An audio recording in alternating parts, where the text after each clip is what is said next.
नमस्कार. फुलवंती, सरसेनापती हंबीरराव मोहिते, मुळशी पॅटर्न अशा अनेक चित्रपटांसाठी मुख्य कलाकार म्हणून काम करणाऱ्या मराठी कलाकाराने वयाच्या 31व्या वर्षी या जगाचा निरोप घेतला. पाहूया संपूर्ण बातमी. तत्पूर्वी आपण जर तारांगण या मराठी यूट्यूब चॅनलला सबस्क्राईब केलं नसेल तर एकदा नक्कीच सबस्क्राईब करून घ्या. सुप्रसिद्ध अभिनेत्री प्राजक्ता माळी यांच्या बहुचर्चित फुलवंती या चित्रपटासाठी सिनेमॅटोग्राफर म्हणून काम करणारे तन्मय वनमाळी यांचं आज निधन झालेलं आहे. वयाच्या 31व्या वर्षी त्यांनी अखेरचा श्वास घेतला. प्राजक्ता माळी आणि गश्मीर महाजनी यांच्या प्रमुख भूमिका असणाऱ्या फुलवंती या चित्रपटासाठी तन्मय वनमाळी यांनी महेश लिमये यांच्यासोबत काम केले होते. त्यांनी हिंदीत दबंग, गंगूबाई काटियावाडी, हीरामंडी, बाजीराव मस्तानी यासारख्या गाजलेल्या प्रोजेक्ट्समध्ये काम केलेले आहे.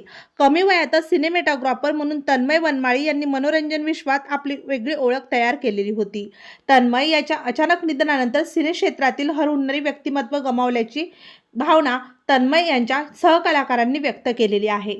तेव्हा मित्रांनो, आपल्या तारांगण या यूट्यूब चॅनलतर्फे प्राजक्ता माळी यांच्या फुलवंती या चित्रपटातील सिनेमॅटोग्राफर तन्मय वनमाळी यांना भावपूर्ण श्रद्धांजली.